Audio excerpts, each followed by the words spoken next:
to the flag of the United States of America, and to the republic which stands one nation under God, indivisible, with liberty and justice for all. The flag of the United States of America, and to the republic which stands one nation under God, indivisible, with liberty. Good evening. The flag of the United States of America. Everybody hear me? No. Getting the- No? There's an echo. Yeah, there was something else in. I think it's all right now. Can everybody hear me now? Okay. My remarks tonight will be a little bit long. I apologize, but last Friday, I had the privilege to attend a presentation in remembrance of the 20th anniversary of 9/11 by the now retired history teacher, Mr. Jules, and three of his former students and our select person, Ms. Suzanne Witkowski. It was a slide presentation of their trip to New York to deliver money and supplies raised by the school and the town almost overnight. They left early on Saturday morning after that horrific attack on the Twin Towers. The pictures they took were amazing and reminded me how we as a nation came together. We rose up and joined forces to aid our fellow Americans in their time of need. We were a country in mourning, but we were a proud country too. One saw American flags flying everywhere, from every highway overpass, most businesses and many homes. These are moments that are so terrible, we never forget them. Many generations have moments like these. I remember exactly where I was the moment that plane hit the North Tower at 8:46 that morning, that dreadful morning. And I guess every generation has these moments. I also remember exactly, I'm going to age myself here, exactly where I was when President Kennedy was shot. And my mother, I remember her telling me that she remembered as a young teen, hearing when on December 7th, when Pearl Harbor was bombed and we had to go to war. And maybe as Andrew Consiglio, one of Mr. Jules' students who made that trip with Mrs. Kowski, and who is now a young man in his 30s, said in his remark, COVID is that defining thing in this generation that this generation will not forget. And we as Americans will again band together for the good of our fellow citizens to fight this insidious disease, this invisible enemy, and support our first responders and others on the front lines in any way we can. Thank you.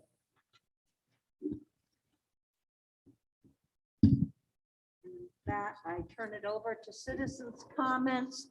And remember, these are citizens' comments. If you have questions that you have, I request that you direct.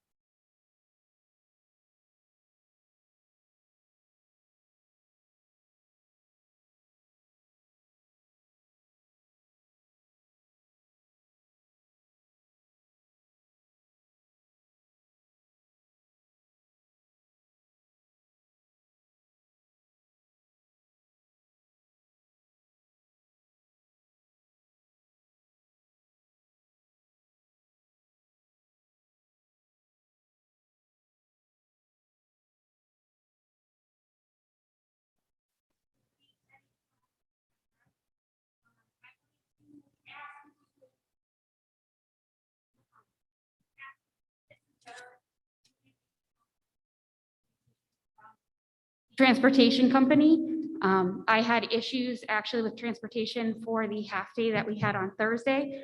Partially my childcare, my fault.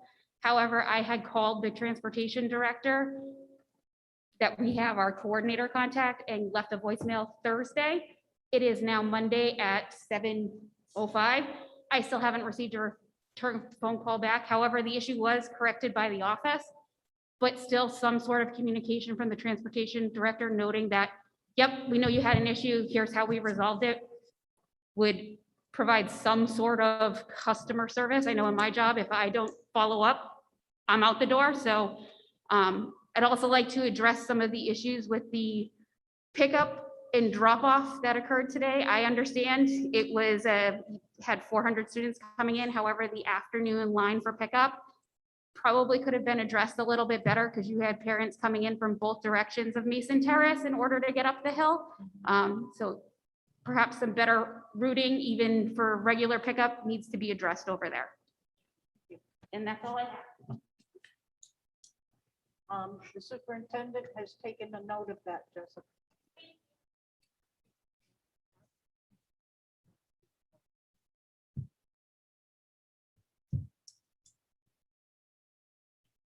Any other citizen comments?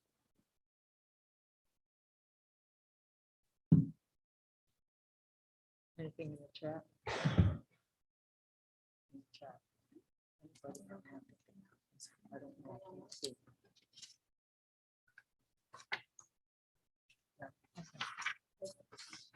All right, and we will continue on with our meeting, the approval of the minutes from August 9th, 2021. Entertain a motion to approve the minutes. I make a motion to approve the minutes from August 9th. And I'll second that. Donna and Linda. Any discussion? Hearing no discussion, I'll call for a vote. All in favor of approving the minutes of August 9th, 2021, say aye. Aye. All opposed, say nay. Hearing no opposition, any abstentions? None? All right, the motion passes. Are there any subcommittee updates? We've had any subcommittee meetings. Okay, superintendent's report. I'll turn it over to the superintendent. Good evening, everyone. This evening, I wanted to go over the 21-22 new hires for the district. We did invite some of these employees to come here this evening. So if you are here in the audience, please stand up. I'm going to read the list of the new employees that came to Thompson Public Schools. Nicole Beck from grade 1 at Mary R. Fisher. Lauren Christensen, she's our new speech and language pathologist. Gina LaPlante, a reading teacher at Thompson Middle School. Ann Dilko is a long-term teacher, a substitute at Turtle Up Memorial High School. Audrey Radcliffe, are you here? No. She's assigned to grade 4 at Mary R. Fisher. Bridget Gauthier is in grade 7. She's our new math teacher there. Cheyenne Terrian is a new ELA teacher at Turtle Up Memorial High School. Obviously, Dr. Nathaniel Mayo is our new principal at the high school. Michelle, I'm going to butcher this. Michelle, you're here, aren't you? She's on the Zoom. Michelle Giamarino, am I saying that correctly? Giamarinaro, I'm going to get that. She is our new human resource director. That's the shared position with the town of Thompson. Courtney Harvey, the ELA teacher, 1 year. Ariana Gowell, grade 6 teacher. Valerie Emery, special education at Mary R. Fisher. Rebecca Palachik, our assistant principal at Thompson Middle School. Jacqueline Tuttle, our special education teacher at Thompson Middle School. Zach Valalis, special education teacher at Turtle Up Memorial High School. Alexandra Lamontagne, she is a paraprofessional at Turtle Up Memorial High School. Marianne Sodrin, special education teacher at Mary R. Fisher Elementary School. And Sarah Butler, a speech and language contracted person. Jessica Butterworth, a bus monitor. And Alex Angelo, a long-term substitute teacher. So we welcome all of those individuals to the Thompson family. Thank you. So moving on to our enrollment report. You've can see that we have increased our student enrollment since our last board meeting, and that number 940 is accurate. We've taken out the students that have withdrawn or moved to other districts, and we've added in our new registration. So 940 students as of today. Usually the enrollment numbers stabilize by October 1st. So currently at Mary R. Fisher, there are 415 students. At Thompson Middle School, there are 296 students. And at Turtle Rock Memorial High School, there are 229 students.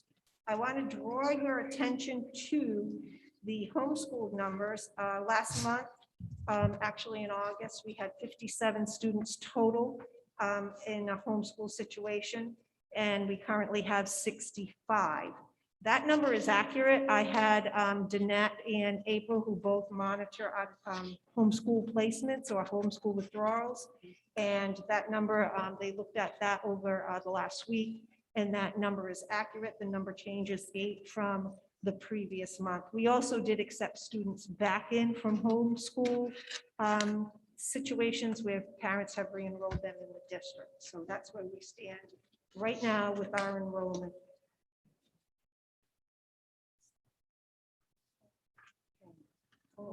Would you give a brief overview of where we stand with the transportation?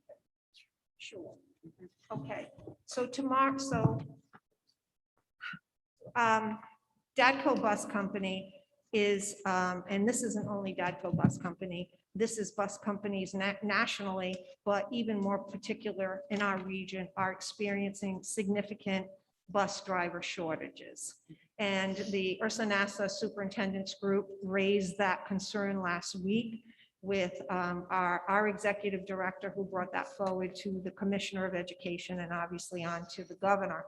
So our plea about even local school districts who own their own transportation or take care of their own transportation are being impacted by driver shortage.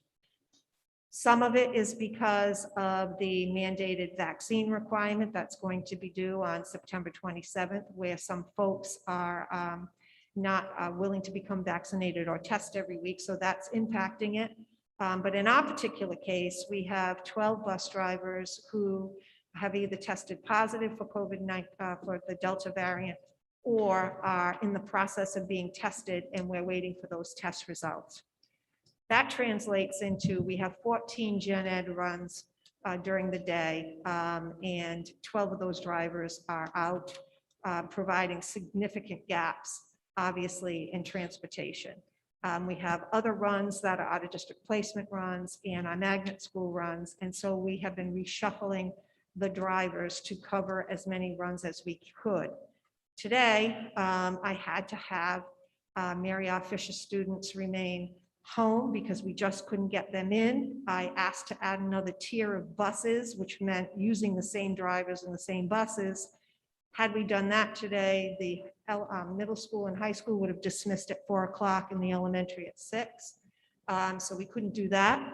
Kids would be getting home at 7 p.m. from Mary R. Fisher. I don't think that's a good idea. So I made a decision yesterday to keep our school open and ask parents to drive in if they could. That did create an unequitable situation for those families that couldn't actually drive their students in. We did have our teachers post that work, and students will not be charged a day absence as long as they were able to do their assignment. Moving forward to today, we're at a crisis situation. We have escalating COVID cases, and then we also have this bus driver shortage. And so both of these are creating a perfect storm. This morning, and remote learning is not an option for the district. That's a directive from the state.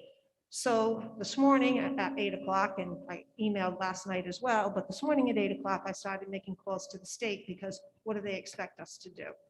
And so at 3:30 this afternoon, they came back with giving the Thompson Public Schools a waiver to allow for remote learning because of the bus driver shortage and the escalation of some COVID cases.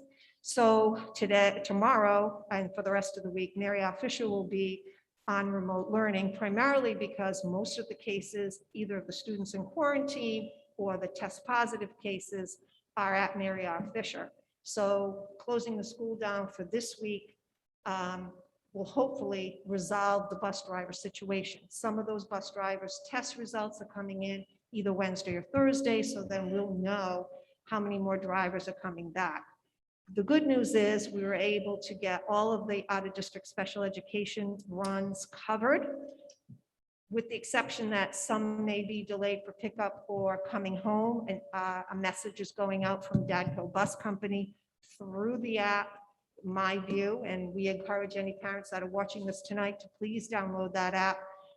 Get your student information, student ID number from the Tyler portal, and use the password I sent you to get into that app. Right now, the tracking system isn't working on that app. That means the GPS tracking system, because they're shuffling buses and they have to put a certain tracker on each bus. And usually that's settled by October 1st. We usually have My View up and running. But the communication from Dadco can come right through that app. There was a lot of confusion the last 2 times. I had to make a delay call with buses and did a general call because those individual buses weren't identified. That's why I directed Dadco to make sure they identify those bus numbers through the My View app. In addition, the middle school and the high school should have regular runs tomorrow. Pickup and drop off should be regular without interruption. I am hoping that by the end of the week, this whole situation, at least with the driver shortage, may be resolved. I don't have a crystal ball, so I don't know how that's going to pan out, but I am really hoping for that. And Shannon and I did contact the Department of NDDH, our local Department of Health. I did speak to the director to see if she had any other ideas for us.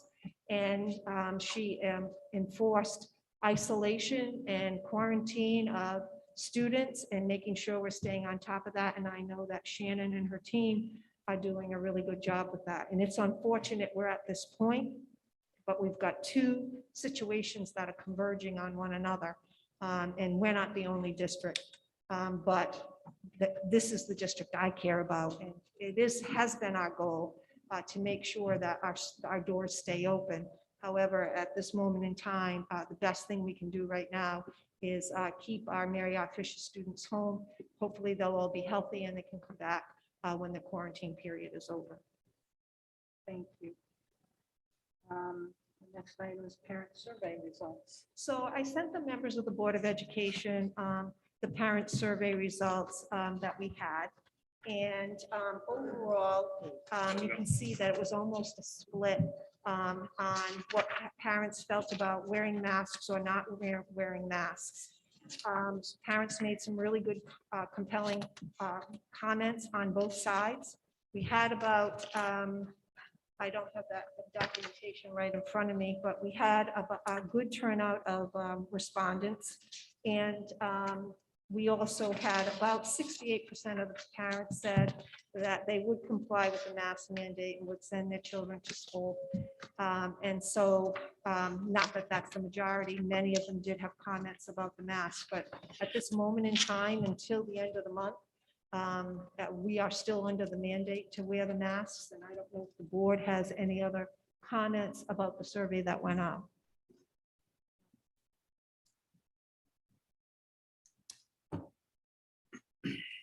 Okay. That's pretty cut and dry. Reserve that for later discussion. Calendar revision. So the calendar revision doesn't impact students. However, I worked with the union leadership, Louise Morrison, and we sent out a survey to teachers to ask them. It was the professional development day that was supposed to be held on August 23rd, but had to be canceled because of the pending hurricane. And so that PD day is a paid day for teachers, so it needs to be dropped into the calendar. So what I asked the teachers is, would you like to make up that day on Columbus Day, Veterans Day, or add it to the end of the school year? 50% of the teachers voted to add it to Veterans Day. Veterans Day this year falls on a Thursday. So teachers can have their professional development day between 8 and 2. And we went with the majority of respondents. About 10% of the teachers said to go with Columbus Day, and the rest said to add it to the end of the year. I worked with union leadership, and we said because the majority of teachers picked Veterans Day, that will be a paid day. That will be their paid PD day. All other union members or all other employees who get that as a paid holiday can take that as a paid holiday. But we are going to run our PD day from 8 to 2 on that day, and we're hoping to piggyback on some of the topics that we missed on the 23rd. So are they going to get paid for the holiday and PE day? No, the people, like the secretaries aren't going to come in. We'll have a couple of custodians that have to come in because we have to have the doors open, but it's the certified educators that it's their day. Okay. Yep, it's just to make up. Teachers get paid for 185 days a year, and that's one of the 185th day. So it needs a calendar revision because we put the PD day in, but it does not impact students. Do we need to? Well, this calendar is only for the students and the teachers, correct? It's not for staff. Well, it is, no, it doesn't include holidays for, Okay. like secretaries or custodians or any of that. All right, because then Juneteenth is a Sunday. Are they going to celebrate it Monday? I didn't bring that back on the table because I don't have enough information to share Okay, with the board. never mind. I want to make it. Okay. So the next thing is I reviewed the nepotism policy with the board. I sent you copies of that. And we talked about the staff appointments that we have here today. And so I just wanted to let everyone know some of these staff appointments were because people relocated or got jobs in other districts. And some are the grant funded positions. So that's what we had before you when I read off the list of new employees that we invited to the district. So the next thing I might, is Bill here? Yeah, Bill is here. So as you recall, in the ESSER 2 grant application, we had put in $30,000 for an HVAC assessment. And what we found out from Ty and Bond was that that assessment is going to look more like a $92,000 assessment of the system. So when we got the ARP, the American Rescue Plan grant, the committee felt strongly that we have the HVAC assessment completed of this building. And so they voted to add the remainder of the money, the other $62,000 in the ARP grant. So we have about $92,000 to do an assessment of the HVAC system. And one of the questions I'm asking permission from this board is, do I have permission to request of the Board of Selectmen to turn that, to ask that that assessment and the monitoring of that assessment be turned over to the building committee for the town, primarily because they are working on the roofing project and they have a relationship, obviously, with some of the assessments that have already been done. Obviously, it will more than likely have to go out to bid. However, before it can be brought to the building committee, we have to ask permission of the selectmen to allow the building committee to act on that. And I don't know, Bill, if you can fill us in on anything else. So the only thing I might add to that. You might want to go to the microphone. I thought I was on enough. The only thing I might want to add to that is that the HVAC within this facility, every bit of it is state of the art. However, the state of that art ranges from 1909 until 2007. It's all in good shape. It's all operating properly. But just because of the age of some of it, I really believe that it should be looked at. And that when we go back, my personal belief is that HVAC, and Shannon might back me up on this or not, but HVAC and ventilation is one of the key components to keeping everybody healthy.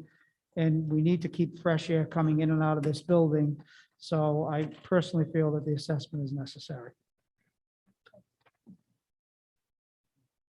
So what would be the procedure if we give you permission? You're going, where does the money is in our, where, yeah, Right, so. so obviously they would invoice the town and then we would just reimburse the town for the assessment once the building committee decides on who the vendor and what kind of work needs to be done. We do that back and forth on a lot of things. Okay, Bill, do you see this as being doable? Yes, I do Okay. think it's doable. Any other comments from?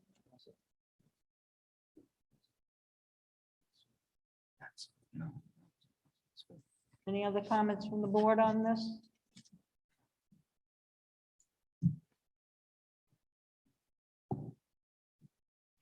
So is this something that the board would like to see happen? I mean, I'm looking for some input from the board. We need a motion. This is not an action item.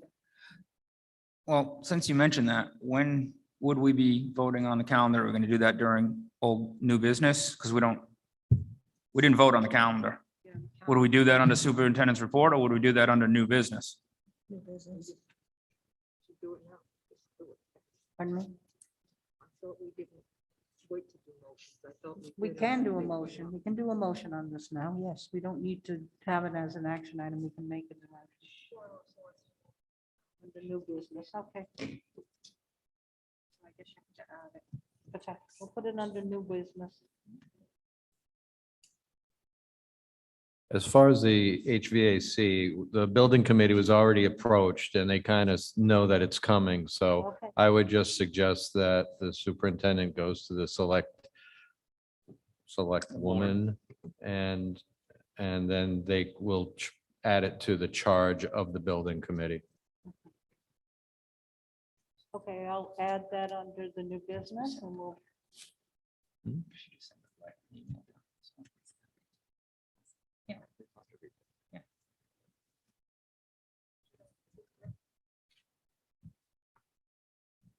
Okay, the next item is the request of the Board of Finance. So Bob has finished the end of the year report for the Department of, for Thompson Public Schools to the Department of Education.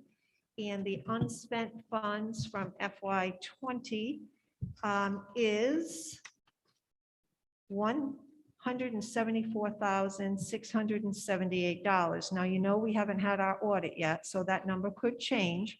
However, that is the amount that was submitted to the state. And so in his report, and he'll go over this later, he lists the reasons why we had those unspent funds. However, we know we have that 1% set aside account that we petitioned the Board of Finance years ago to set up. And I need permission from the Board of Ed to request from the Board of Finance that that 1% be put in that account. And I'm going to tell you why, because we most recently had two high tuition costs for out-of-district special education come into the district that are non-budgeted. And remember, that account was set up either for capital funds or to help us out in situations that we got an overage for special education.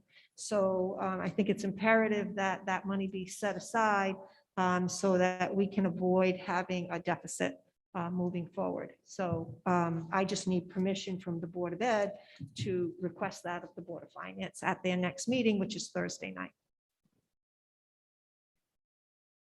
When we petitioned for years to get this done.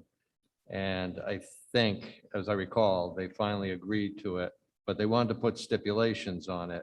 How did that ever come to end up? Do you remember? I remember that we have to ask their permission. We have to go before the Board of Finance with the expenditure request, and then they have to approve it. I remember that. Okay, And that's like, what? but we can use it for whatever we want, right? As long as they give us Stay For permission. Capital expenditures, isn't it? Yeah, it was for capital or special education, so it was kind of geared to those two things. Okay. So, yeah, we're limited. But, and it's what, 1%? It's 1%. And I think Bob had figured out that we were under that 1% threshold. Mhm. Did you know that, Bob, number, Bob? Correct. So Kathleen, do you want to add that to new business? And we'll basically use new business as well, action items. This Thursday night, and I am, we're in Virginia. Steve is zooming in, so if I can pop onto Zoom for a minute, I will ask them. If not, I'm gonna have to leave it to Melinda to do. Well, do we, is it something we have to vote on? No, we're just giving her permission to Okay. ask them. In my opinion, I don't think you need. Yeah. We don't need to make a motion for that or the HVAC. It's just. Okay. Your approach. Again. But I should can we certainly- should write a formal letter too. Correct. Yeah. I can wait till their October meeting if you want to be present for that. I just want to make sure that I have permission moving forward to let the Board of Finance know where the Board of Ed is requesting that Yeah, those monies I be mean- set aside. I think we should wait till October. We write a formal letter so that they get it at their October meeting.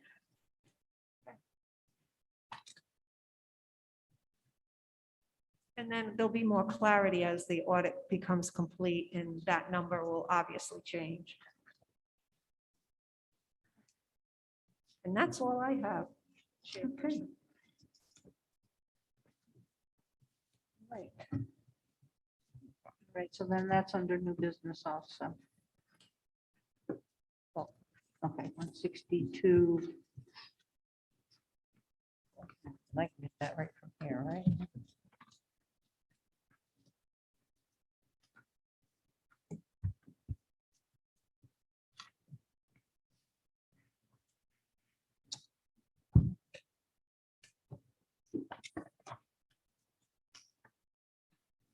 Now, let's see, this is, that was spending, available, I got 174, 678. Bryce, if you get a minute, you need to come down here for a minute. All right. Okay, anyway, okay. All right, I'm going to start administrators' reports. If you could go to the mic so we can hear you. Larry Prentice from Mary R. Fisher.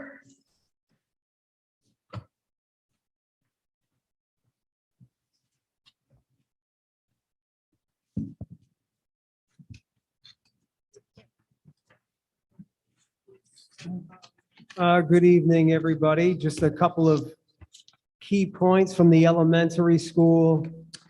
Mary R. Fisher is once again partnering with the Thompson Business Association to offer a free weekend food program for families in need of support. This is a free program, and so thank you to Ashlyn Ellsworth, our school social worker, for coordinating this effort.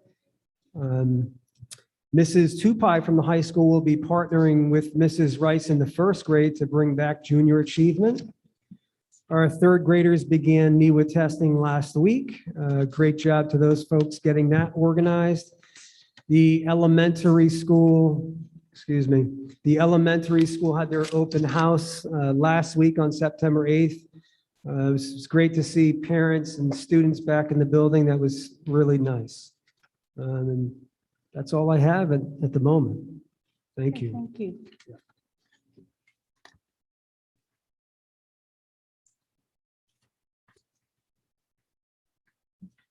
Ms. Granato from the middle school, Thompson Middle School. Good evening, everyone. A lot of good things happening at the middle school. Mrs. Palachek and I were able, and along with the faculty and staff, greeting our students day one. They had, grade 8 had great opportunity to get involved in some intercession activities, which they thoroughly enjoyed. We had financial planning, drumming, art, 3D printing, and dance.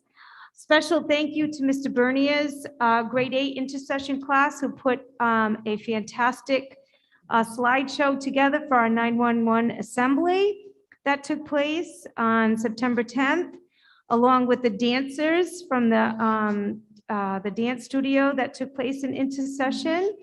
And we had a great assembly, having our moment of silence to acknowledge what happened 20 years ago. That I have to say, as the first time that Mrs. Palachek and I had an opportunity to be in an assembly with our grade 7 and 8 students, they were outstanding. They did a commendable job. So thank you to all those who came out to see us, and we're off to a great start at the middle school. Tomorrow, we have open house, and that will be done virtually. So all the links will be sent out from the teachers, and we hope to see you there. Thank you.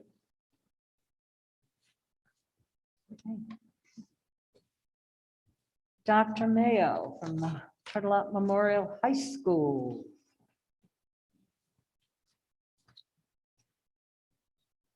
Good evening.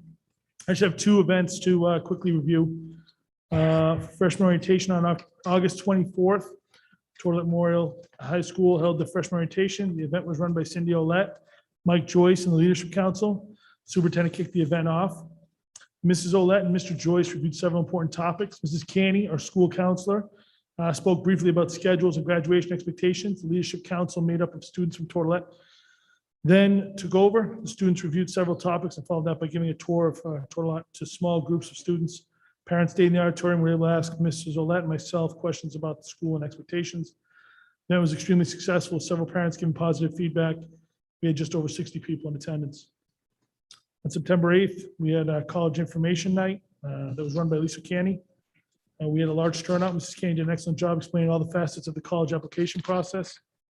We were saying our senior families learned a lot and well prepared for the college application process. Thank you. Thank you. Dr. Chris Jones. See, it's not just me. That's the problem. Just saying. Okay, good evening. So as Superintendent Smith said, our total population is 940 students. Of the 940 students, we currently have 232 students under special education.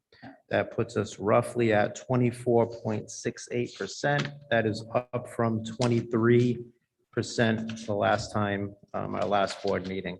I think it's important to note that at the time of this board report, we had 16 new students transfer into the district requiring special education support. Okay. So, you know, just putting that out there, again, in my short time here, this is the most that I've seen our special ed population. So again, 232 students. We have 83 504s. Our current out of district number is at 29. On a positive note, our in-school Bradley program is flourishing, roughly 21 students in there. We just recently had a student exit the program. That's a success and is fully into the high school, not needing the support of the Bradley program. So we're really excited about that. Our transition program is up and running. Mrs. Katie Butler from Mary R. Fisher is the new transition teacher. We had a business tour at Lowe's in the Killingly Commons Plaza. The kids, the students loved that. And then just an update, number 4, the open positions. So again, at the time of this board report, positions were open. These positions have been filled. So currently, we're not hiring for any positions. We're filled. That's it. Thank you. Thank you. Our Director of Nurses, Ms. Shannon Grauer.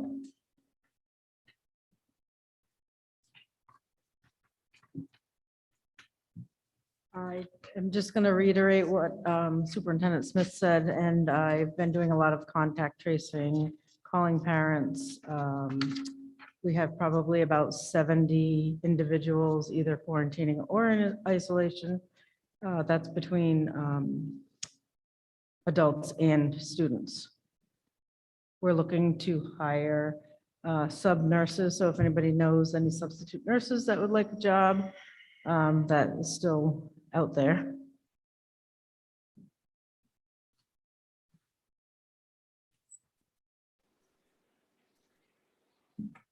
Okay, I'm going to go to Mr. Bob Gentis with our financial business manager here.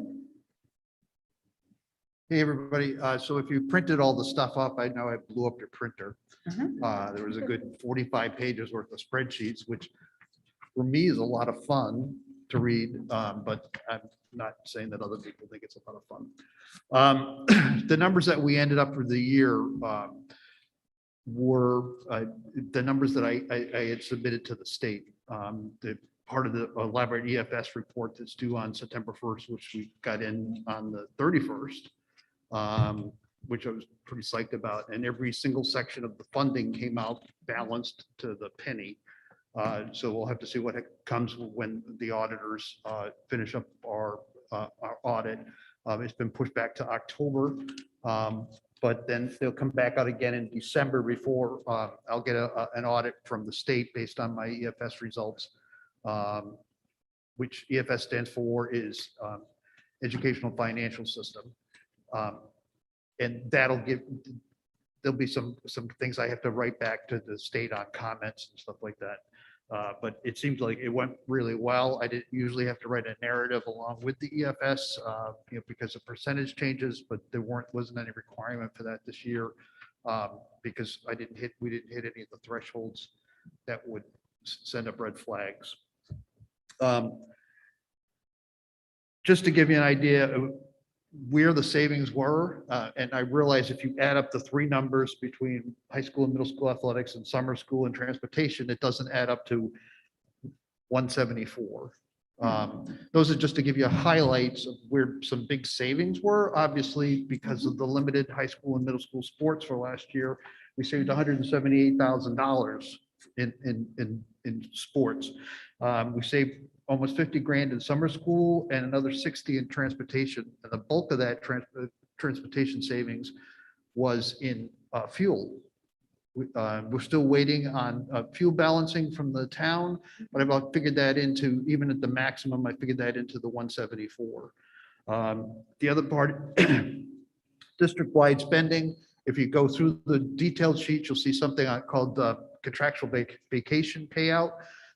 We had a lot of retirees, or we had a lot of big ticket folks leave that required a pretty big payout per their contract. The way that certain contracts are handled nowadays, you have to use all your vacation days. There is no payout for folks that have been hired after a certain date. But prior to that, we had some folks that left with some pretty big ticket items. Between two people, it was $85,000.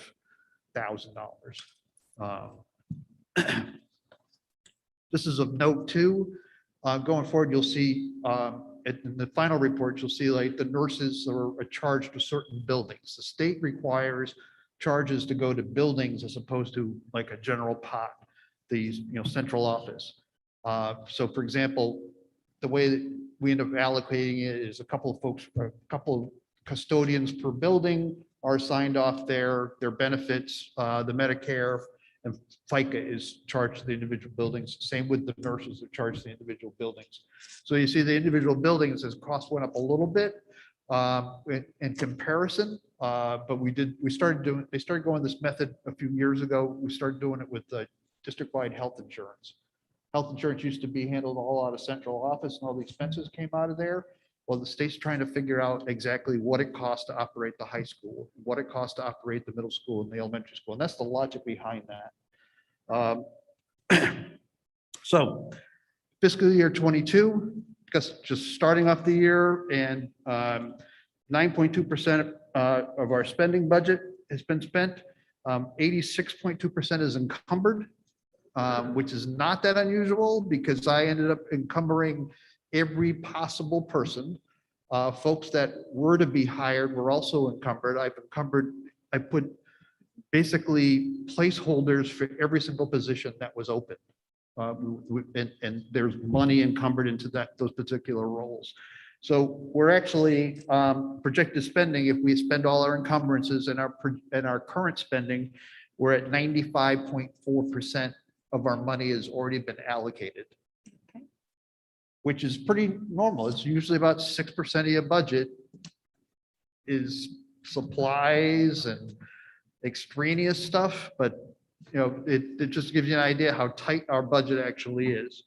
And I think I go on for a long time, but I'm supposed to keep, I'm trying to keep it short and, but that's where we're at right now. So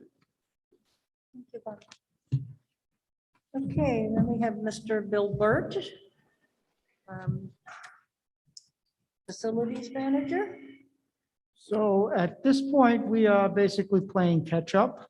The roofing project is probably, I'm going to say 95 to 96% complete. They're having struggles with sheet metal to finish the edges, so we're waiting on that. We haven't done punch list on that project yet. We hope to get that done next week or the week after so that we can come up with a punch list on that and get that sewed up.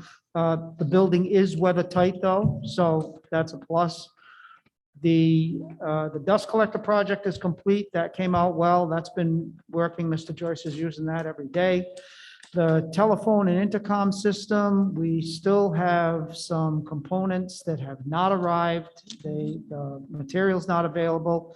And we have some programming issues that we're working through, and those folks are due to be here on Friday to try to work through some of those issues. And the security project, we are still waiting on material to actually build the gates and get the gates up, but we hope that's going to be within the next couple of weeks.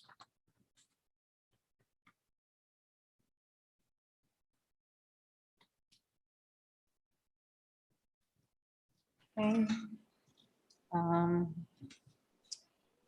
Heather Burns from IT, please.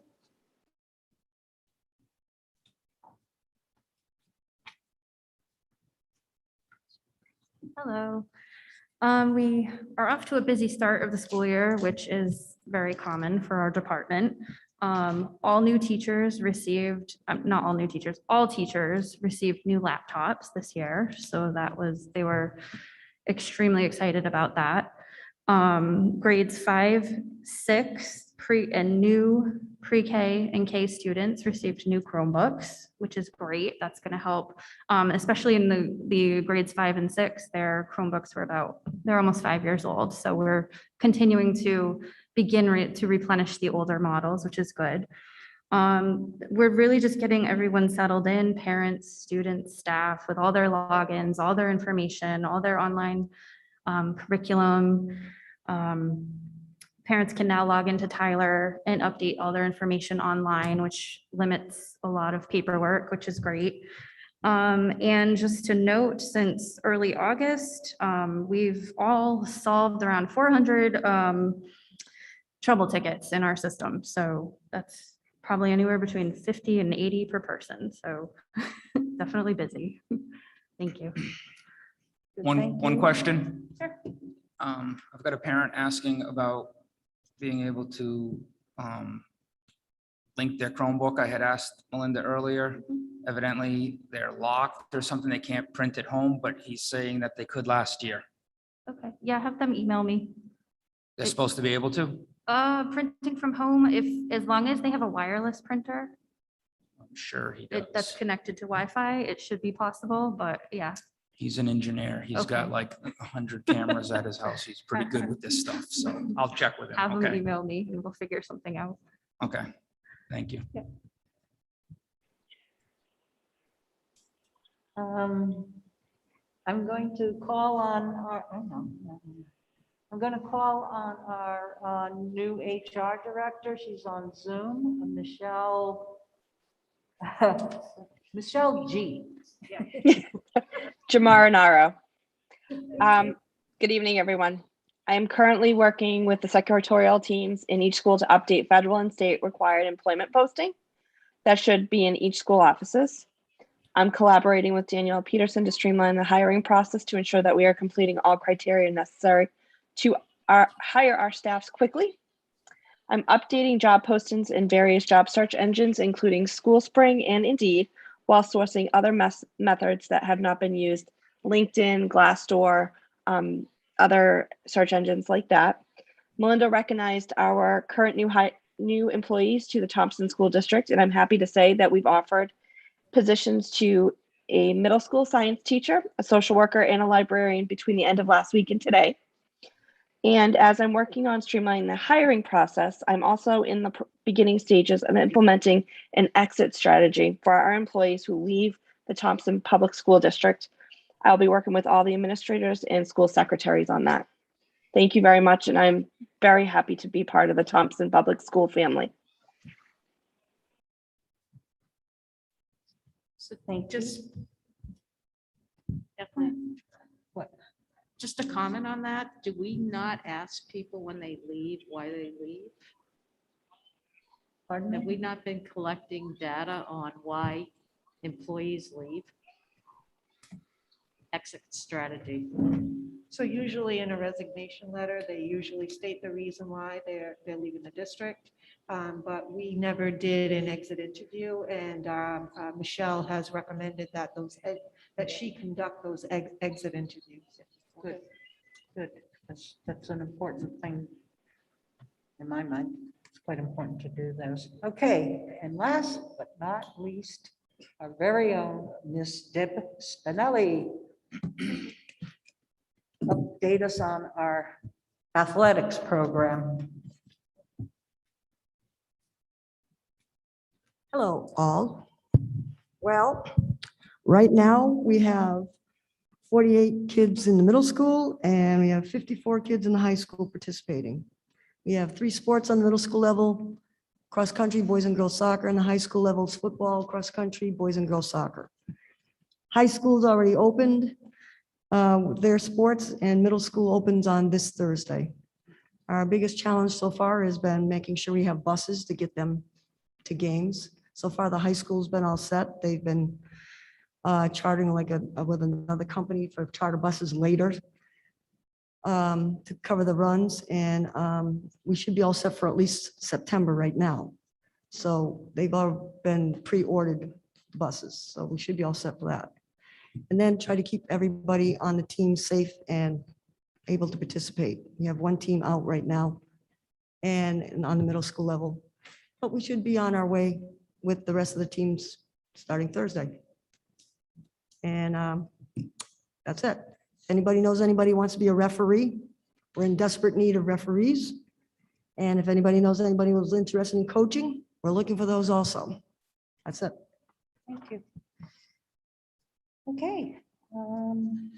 Is there any old business that the board would like to bring to the? Yes, there is. So old business was basically bringing up the Juneteenth. I know that Melinda touched a little bit. Can you hear me? Can everybody hear me? Old business was Juneteenth. I do have a copy of both the custodial and the secretary. Those are the only 2 that I could see that actually had some type of verbiage on that. Do you want me to give that to you, Melinda, to pass it along to the human resources person, or? Juneteenth? Let me get this to you. Okay. So just so we can put it on the calendar probably for next month, just to get that straightened out. We can't hear what she's saying. What is she talking about? So I went through, can you hear me now, Mr. Wachowski? Yeah, yeah. Thank you. So I went through the contracts of the custodial and the secretary and their contracts and found that there was verbiage on if the governor or if federal level, if they did pass, to have Juneteenth or a special federal holiday, there's verbiage on that. So I wanted to bring it in probably next month to discuss Okay. that. Oh, thank you, Mrs. Gods. Thank you.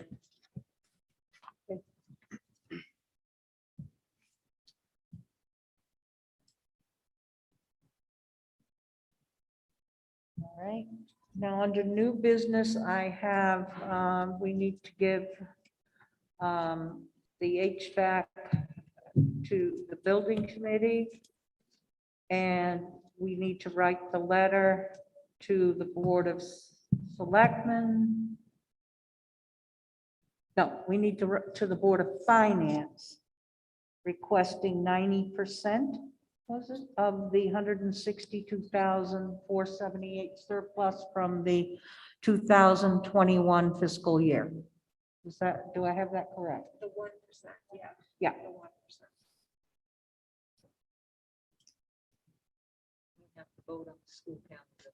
Yes. And the school calendar, the change to the school calendar. Okay, so let's start with the school calendar because that was first, okay? So I'll entertain a motion to, I make a motion that we accept the changes that Melinda recommended. I second, that's Donna. okay? All in favor of changing the PE day to be, to the school calendar to be on Veterans Day? Say aye. Aye. All opposed? All, any abstentions? Motion passes. I'll entertain a motion to put forward to the Board of Selectmen, the HVAC, that the HVAC, $92,000 for the HVAC assessment be put to the building committee. Well, So moved. This is Linda. is that incorrect? Bill, is that what it should say? Oh, I wasn't paying attention. Well, you were shaking your Sorry. head. I didn't- Oh, no. Okay, all right, and do I have a second? Yeah, I'll second that. Okay. Any discussion? Okay, hearing no discussion, I'll call for a vote. All in favor of Aye. asking? Aye. All right, say aye. All in favor? Aye. Oh, all right, I didn't hear, I'm sorry. Okay, any opposed, say nay. Any abstentions? No, hearing none, motion passes. Kathleen? I just wanted to ask if it's appropriate at this point, new business. Should we take and make an item, maybe not for next month to discuss or to have some kind of process that we look at the traffic pattern at the elementary? I know, with the events that have happened in the last week have, caused traffic, issues, but also during the regular school year, I'm hearing that there's also the same. We could do that, yep. Well, we need to do a study on that. That's what I'm So, yeah, suggesting. So we have, and we do have an alternate. This is about the traffic, correct? Yes. Yes, so this week, Mr. Principal Prentice and then Barbara will be sending out communication to families at Marriott Fisher. We're going to pull that line of traffic up the middle school and wrap them around the high school and have come down the other way. That'll take a lot of cars off of Route 12, so they are going to try that this week. They're meeting tomorrow to put that in place, and they'll be communicating that to families. We noticed today that because we had extra help, we called in some help for parents to drop off a little bit earlier at 7:45 today, that cut down the traffic tremendously. And so maybe one of the discussions we need to have moving forward, I know we have our rec department, but if we had some program in place that we could have children dropped off earlier, I think that would really take care of that traffic problem. Principal Prentice, you want to say anything to that? I know this morning you mentioned that that was really a real help. Yeah, we had a number of personnel out there at 7:45 this morning, and so for the most part, there was no traffic on Route 12 at all. They were shuttling those into the building, and security personnel, two additional paths. Individuals, of course, this with close to 200 or 300 parents picking up their children today. That's a recipe for a very difficult time. I appreciate the flexibility with the parents. It was a long way to run. I think when Barbara and I meet tomorrow, adjust the schedule, the pattern of traffic, that should really fix the problem. Yeah, we're hoping to get that in place by the end of the week and hope to minimize some of that traffic. Thank you. Well, it's not going to matter this week, Larry, because elementary is on remote, but having it all in place for the start on hopefully Monday.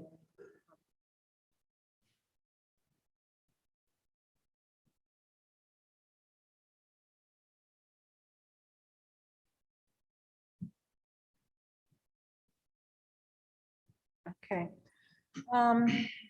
Right now, do we have any correspondence? Excuse me, Chairman, Yeah. we have a union tentative agreement to approve. Oh, the union contract, sorry about that. Thank you so much for reminding me. Okay, under new business, would you please read the motion into Bill? Sure. The Board of Education hereby moves to provide funding for and to accept and approve the tentative agreement between the board and the paraprofessionals / cafeteria employees / nurses union. The board further delegates in the chair the authority to execute the final contract document on behalf of the board. I'll second it. I have a motion and a second on the floor to ratify the union contract between the paras, cafeteria workers, and the health personnel. Do I have any discussion on this contract? As part of the negotiations committee, I support the contract and I urge the board to approve. Correct. I was not at the last of the meetings. I missed that last meeting, unfortunately.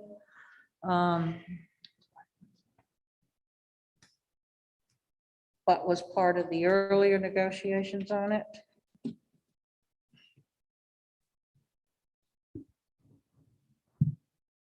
As it stands, I feel it's a fair contract. Is it perfect? No, but it's fair. So, is there any other discussion from any of the board members? If not, I will bring it to the floor for a vote. All those in favor of the board approving the contract, say aye. Aye. Aye. Any opposed? Any abstentions? Then the motion passes. Okay, do we have any correspondence? Nope. Okay, now we have a lot of citizens' comments online. I am not going to read them all. They will be in the record. Most of them pertain to our problems with the busing. It's a difficult problem for us. We cannot transport all of the kids there's two problems going on as we explained, in the elementary school. There's children out quarantining with COVID. There's teachers out. The bus drivers are out. We don't have enough bus drivers to support the transportation of the schools, all our schools. We did get permission to go remote learning for our district. We are not the only district with this problem. It's prevalent all over the state. Val sent me an article, which I had read previously, that the state of Massachusetts has called out their National Guard to transport their kids, to drive their buses, because they don't have enough bus drivers. This is a serious problem. This is a crisis. Now, I don't know why this has popped up. It could be, in my opinion, people are going to the fairs. It may be a short-term problem. I don't know what the cause is. I'm not a scientist. I'm not a doctor. I don't know. Have we become lax? We've let our guard down? Who knows? I don't know the problem here. We just want to keep your children safe. We want what is best for your children. We want to keep them healthy. We want to keep them safe. We don't want anyone to get sick. And if it means keeping them out of school at home for the rest of this week, that's what we have to do.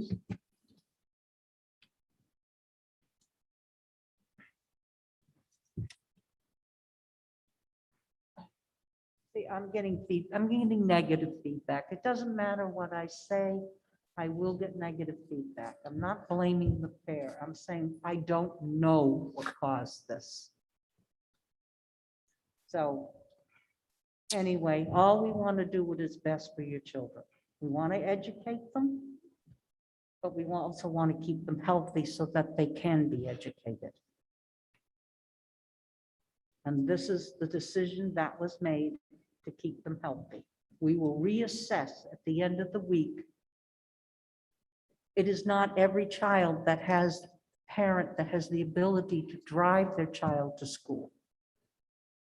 And unfortunately, we had to get a waiver to be able to do distance learning. Now, if we can do both, it wasn't to do both, drive a kid to school or do distance learning. We could not, that wasn't a choice. So we'll reassess at the end of the week where we stand with the bus drivers. Kathleen, can I Yes. say something? I think people need to remember that, I don't know if we have an official statistic last year, but I believe we probably spent more time in school than any school in the state. I don't know any school in the state, but we were in school 5 full days, 85% of the Right. time. And so I don't agree personally, my own personal opinion, with a lot of the mandates that are put forward, but they're there. And at this point, the leadership is doing the best they can to keep the kids in school for as long as possible. We're dealing with a lot of things that nobody understands right now. Hasn't happened in most of our lifetimes, okay? It's easy to get on a keyboard and complain. I get that. And I also understand that it's your children and it's the most important thing in your life. But at the end of the day, what we have to remember is we did a very good job last year of keeping the kids in school. What's happening with the buses, again, is happening all over the place. If somebody wants to type in the comments with a great answer for how to transport kids when you don't have bus drivers, I think we'd all love to hear that. At the end of the day, everybody is doing their best to keep the kids in school. And as far as the mandates go, we're bound by what the state tells us to do, okay? If at the end of the day, my belief is we follow the CDC guidelines. If the CDC guidelines switch from a mandate to a recommendation, then that's what we do. We recommend, but we follow what we're forced to do. Okay. And again, somebody has a better idea. Great. Let's hear it.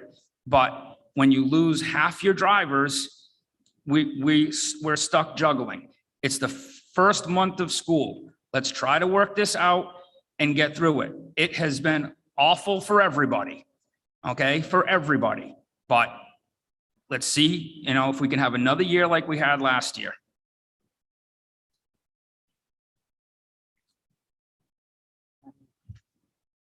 Anyway,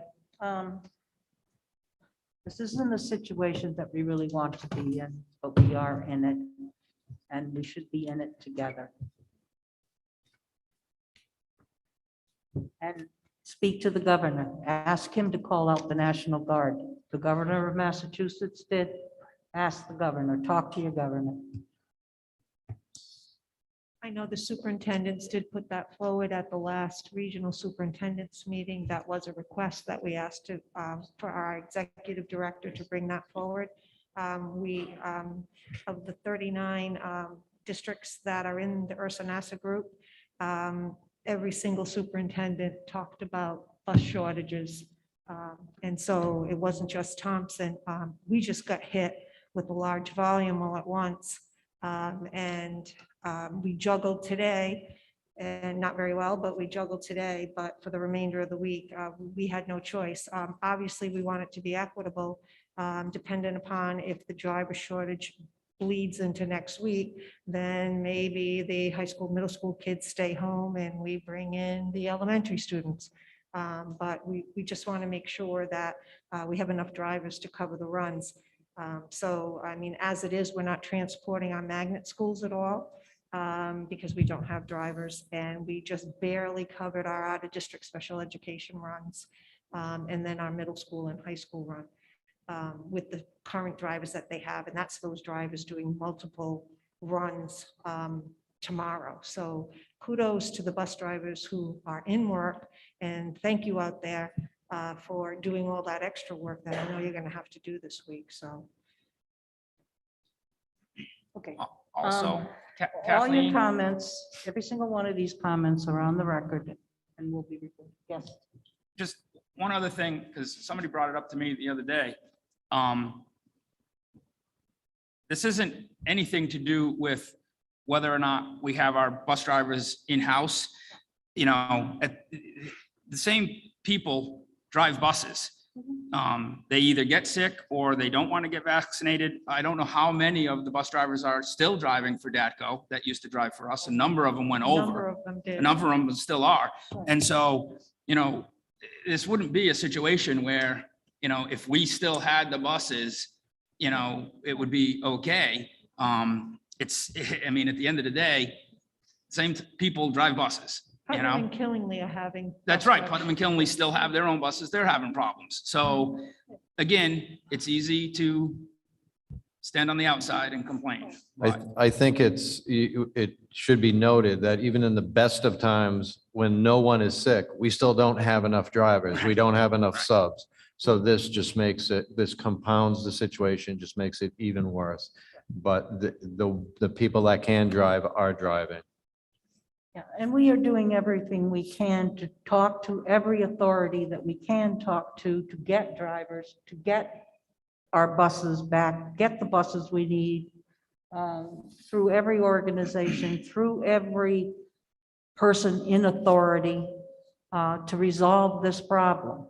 It's not that we're sitting back. I asked you to contact the governors because in many voices, the squeaky wheel gets the results. So the more people that we can get, we're not sitting back here doing nothing, but we ask you too to get involved. The more people that call your representative, call your senator, call people, call anybody you can think of to help us. That's what I meant, and I did not state that properly. It doesn't fall on your shoulder, it falls on all of us. We all need to be united in this. This is a crisis. We need to stand up. We need to get together to solve this problem. Melinda, any thoughts at all about one start time? Is that even possible? So the first tier of buses go out at around 5:30, which starts with the magnet schools, and then they start picking up the high school. So we tried to figure out yesterday, could we add another tier in between there? But then that was going to bring the middle school kids home at 4 and the elementary home at 6, which I don't think is a good thing. We were trying to use the drivers we have and the buses we have on the roads to try to create that. We haven't looked at start and end times, and if it gets more critical, we may have to. I don't know what that will do to families' routines and all of that. I think one of the bright spots we learned today anyway is that having the before school earlier drop off was somewhat helpful for traffic, but I wonder if that just in general would help ease some of this need for transportation. I know that the buses are running heavy, right? Because we only have so many routes out there. We have extra students on buses, and we can't use the tracking system because obviously the buses are changing every day. And I think that tracking system would be helpful for families too, to know where the bus is and when it's going to be there. But until that gets all resolved and the driver situation gets resolved, I don't know how we're going to get that up and running. But we can talk about that and see if that could be a possibility about looking at the start and end times. But it's just that with 12 drivers out, that's half of the half of the drivers, and we have 14 gen ed runs, right? So if you think about it, there's only 2 available. So what they did was they scrambled and took drivers from other runs to cover bringing the kids in today. It's not a good situation. I've been in education over 40 years. This is the first time that I've never been able to bring kids to school. And the other crisis that we're juggling is our food service department. We have a lot of people out there too. So, Lisa and her team are doing the best they can, but 2 things, fundamental things, bringing your children into school and feeding them seem to be bringing us to our knees at this point. So I just think that working with the bus company and working cooperatively with the bus company rather than getting angry with them, because there's not much I can do to ask them to recruit more drivers. I know at the state level, they're trying to fast track people to get their CDL license, and there's a lot of paperwork, and a lot of that paperwork's hung up at the state level. So a lot of times they've hired new folks, but it takes weeks before they're able to actually drive. They've completed the DAGCO training, but now they're waiting for the paperwork from the state. So I know the state is addressing that. Moving forward, I'm not certain what other kind of relief we're going to get from the state end. Hopefully, maybe it would need some National Guard drivers. That would be great. All right, any citizens' comments from the audience there? Okay, come up to the mic, please, and state your name. Name and address for the record. Hi, my name is Sarah Rondo. My address is 587 Riverside Drive. I wanted to address kind of just the communication within the school district. I'm really kind of at my wit's end with, the bus. I get there's bus issues. I get the mandates you guys have to follow, but then there's the communication side where there's been so many instances where I still don't even have an answer today why my child's preschool was canceled when his class was not COVID effective. I've talked to his teacher. I talked to the front office. I talked to, I think, Danielle today in the superintendent's office, because the office, I don't know. I was transferred to the office, said they had no idea. Then when I talked to somebody in the superintendent's office, they said they had no idea why preschool, I didn't get a contact, like trace and call. So nobody could tell me why he wouldn't go to school today. Friday afternoon, my daughter was put on the wrong bus home, and they told me that they had to combine buses, which nobody told me the afternoon buses were even going to be, combined buses. The routes may be longer. I heard about it in the morning, and I don't know where, my child's bus just drove past me. While standing out in my driveway, just drove past me. I freaked out, called the school, had to find my daughter and what bus she was put on. I just feel like there is a huge lack of, hey, there's a quick email that we can send out. The buses are being combined this afternoon. Your child may be showing up on a different bus number. But even though my child still probably would have been put on the wrong bus, at least I would have had a heads up to look for a different bus number. There's just been so many issues throughout the school with communication. Even before we started school, I literally had to fight for 4 days before you kind of resolved my preschoolers issue. I just still would like an answer on why preschool was canceled today when my child did not have a COVID contact in that classroom. One preschool classroom is completely quarantined, and we didn't have buses to bring in the preschool students. We needed those buses. So if I was willing to pick him up, and that's what I said, if I can drop him off and pick him up, why can he not attend school if he has no contact with a COVID person? Why was I made the decision to close preschool today. And I made that decision primarily because we couldn't run the buses. We had a lot of traffic coming up the hill. We tried to minimize the traffic. Preschool is not mandatory, so it was my decision to make. Okay, but, and then again, that wasn't ever relayed to anybody, and nobody could give me that answer all day long. Or if he was going to be going to school tomorrow, things like that. It just seems like the communication gets pushed off to the next department, Let me transfer you here. I don't really know that department. it just seems like there's a very severe lack of. This is a unique situation that we had to juggle. I pride myself on communication. I do a good job with it. I am doing the Facebook, the Twitter, the messages. I do a good job with communication.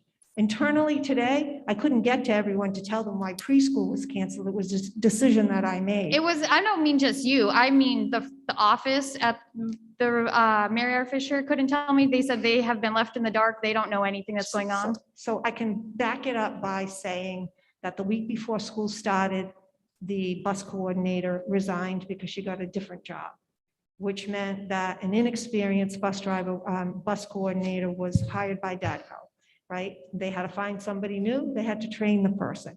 He doesn't know all the nuances. I can tell you that that's a complex job.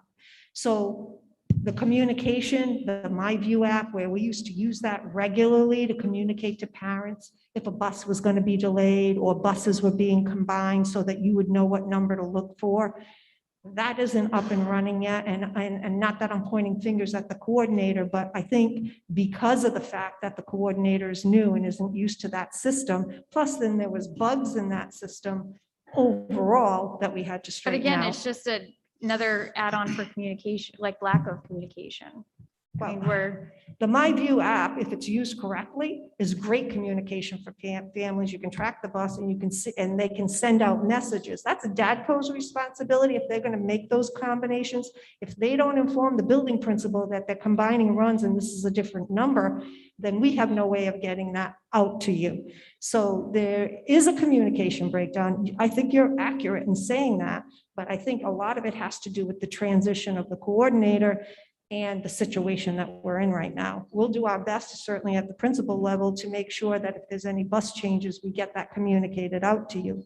And I'm sure Mr. Prentice is taking note of that now, but I can say that it's been a bit of a scramble, primarily because of that change of coordinator. I mean, also with the whole COVID canceling everything, I think Mary R. Fisher, even if 70 students and teachers are in quarantine, the remainder of the school, it is crucial for them to be in class because they're the smaller kids where you're not only affecting the children, it's all the parents now. Like, not to put it out there, but our jobs are no longer protected. Our mortgages aren't protected. Our rent's not protected. So when Mary R. Fisher wants to go remote, it affects the parents. Whereas if you were to put the middle school and high school remote, parents can work remotely and do their own thing while their older children can work on their own. Or even if you cancel the buses to the high school and middle school, parents can drop them off. Kids can carpool together. I feel like affecting the smaller kids is a lot more difficult on families than it is on the older children.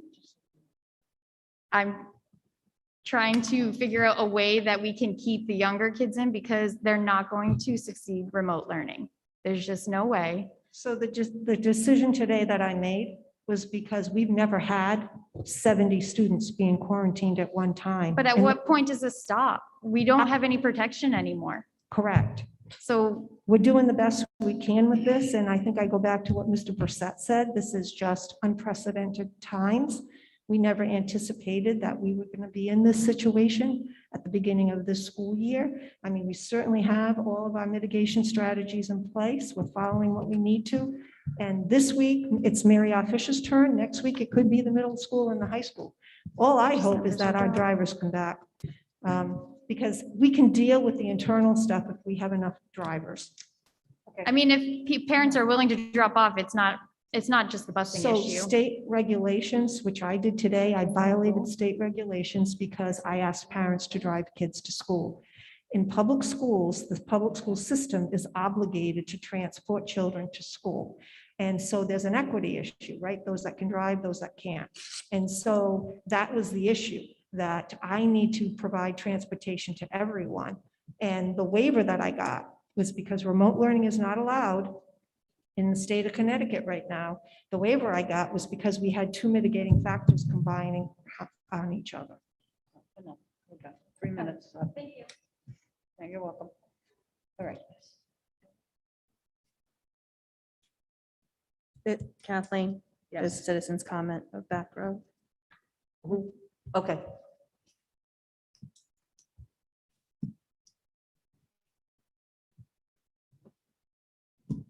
Nicola Krasinowski, 49 Mountain Hill Road, North Grosvenordale. So I just have one question. The questions that we asked last meeting, where do we find the answers to those? Could you speak? Where can we find the answers to the questions that were asked in the previous Board of Ed meetings that we were told would be giving us the information? Yeah. Well, actually, a lot of that information I had Superintendent Smith direct, if you're referring to Ms. Bulte's questions, I had her recap in. Yeah, no, I think last time there were a couple of questions asked about like flu versus, there were some questions that we asked the nurse about how many students had had the flu in previous years. There were a couple of other questions that were asked throughout the meeting that we were stated that you Okay, guys we'll would put get back those to. in an email to. I can do mine. I don't have Mrs. everyone's. Grauer, and Okay. she will answer those questions for you. Okay. Because I guess they slip, That's fine. If this isn't the venue, then please, those of us that are new to this, educate us, right? Yeah. I want to help Put you. those in an email to Mrs. Grauer and she'll Okay. get back to you on that. Okay, is that the same for any questions like percentages, right? Dr. Jones talked about how many students we have that are in special education and talked about finishing his hiring plan. At what's the threshold? So if we go to Yeah, if you want- 25%. If you want a specific question like that with data. That like, I know, Dr. He doesn't like that. Chris Jones always has that. Okay, That's part of his thing. But if you want specific data, questions answered, it would be easier for you to put them in an email to that person prior to the meeting. Or you can send them directly to me and I'll get them to the necessary Right. people that can Great. answer them. Perfect, because they come up here, so we're just trying to help educate Yeah, the rest of sure. us. Lunches for this coming week for the elementary school, is there going to be pickup for food for some of the people or not? I do know that there are some families we know that need point. that support, so that hadn't come out yet. I just didn't know if that was something that was made available yet. We'll have it, I'll make sure that there's pickup in front of the middle school tomorrow. I'll get that out in the morning. Awesome, thank you. And then For lastly, bringing that up. I don't mean to be disrespectful, but you guys are here because we voted you in. And those that sit here and say they're not paying attention during the meeting or having side conversations when the rest of us are trying to listen, it's very distracting. The comment was made, if we had ideas in order for the busing and all these other things, but that's what we elect you guys is to come to us with things that we can do to help you.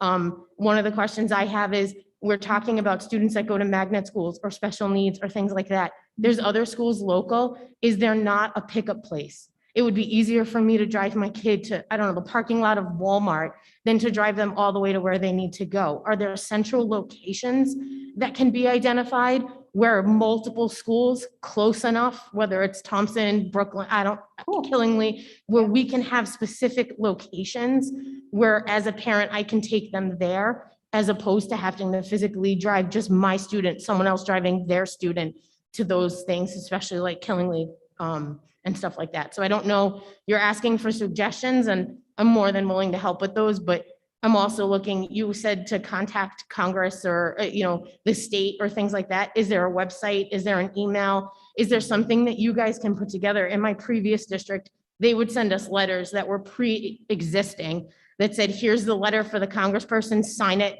fax it to this number, right? That was all provided to us by our Board of Ed.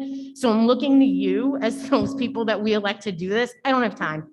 I really don't. I apologize. I would love to, if I can help in any way I can, but I look to you to come up with those and send them to us and to not sit here and have side conversations when people are trying to feed us some information. So that's kind of one thing on that. And the same thing for the kids. If there's a way to pool for the high school, middle school, or even the elementary school. I know my kid's bus stop is a pretty far distance and it's a dangerous corner, but we still take our kids there. Is there a way for us to consolidate locations, even on those routes where they're not going up side streets, taking a right, taking another right and coming right back down to Red Bridge, right? Maybe all of the students just need to come down to Red Bridge and do one line going across. There are other options out there. I think we need to start thinking outside of the box, because I agree. I can't afford to keep being home with my elementary school kids. We're getting the same frustration we're getting from our bosses. And, it's difficult for some of us to be able to do that. So I appreciate all that you're doing during this. I appreciate my kids being in school last year as much as they were. I do want to see that happen. If there's special meetings you can call them. I think you see there's some of us that are dedicated. We'll come back and help. You just need to tell us what you need from us and set a schedule or send a note. We'll be glad to help. I appreciate your input. There are regulations on the busing, where they stop and how far they stop and how far a kid can walk and, but these, like I say, these are trying times for everyone. And maybe they can bend rules. Maybe, I appreciate you bringing that to the floor. We're certainly. Yeah, I think if they're asking all of us to, make decisions as superintendents that aren't equitable for everyone, then that's fine. Then maybe they need to stretch the rules. Maybe I can bring my neighbor's kids to school. Someone can, put on a page, these are the areas where, I'm willing to say to you, I can't drive my kids. If anyone passes my house and can bring my kids, let me work it out with them. Let us have that information. So as parents, we can be able to do that as well. I'm not asking for anyone's address, but if they're willing to volunteer their address so we can pick up their kids, I'd rather pick up someone's kids in the extra car seats I have than have to figure out how I can do my work that isn't permitted outside of the four walls of my building at my house, right? I'm not in a situation I can work from home. So Thank you. Thank you that's what I'm very much. asking. Thank you.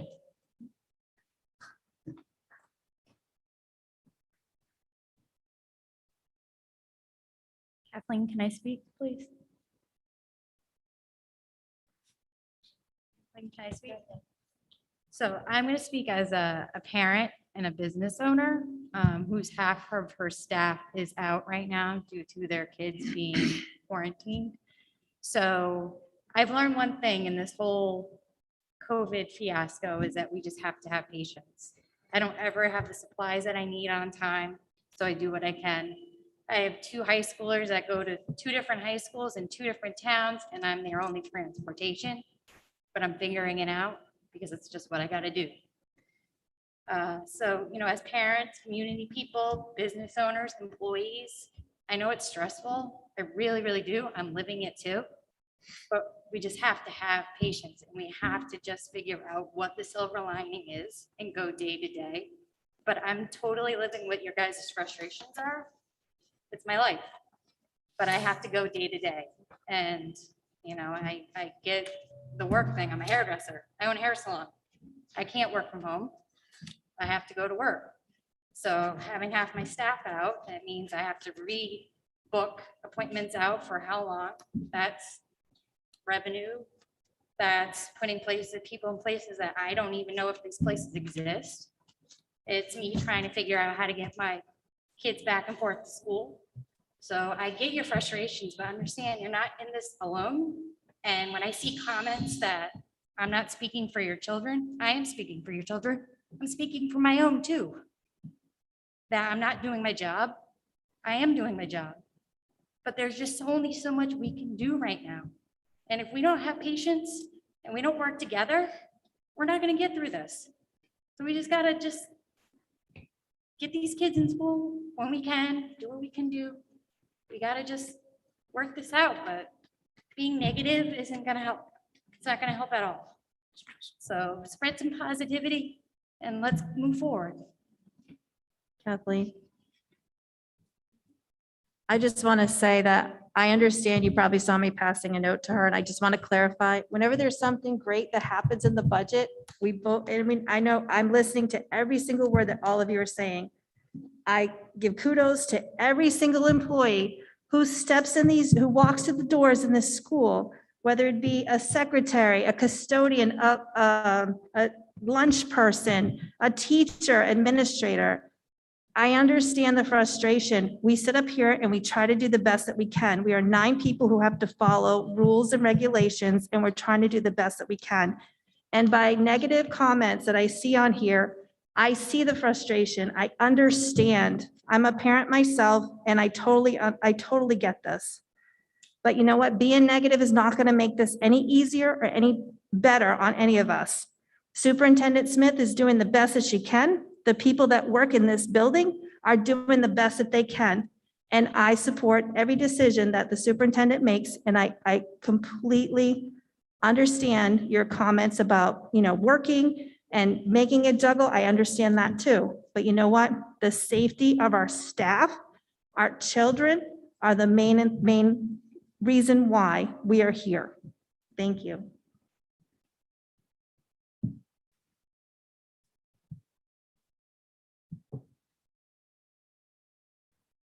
Yes.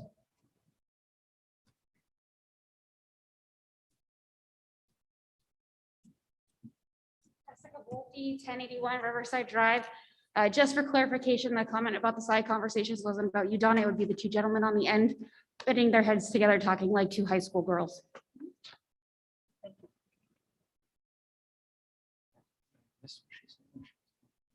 I do have a question as far as like, I don't know if this would be citizens' comments or not, but it might be directed directly to the nurse, Mrs. Grauer.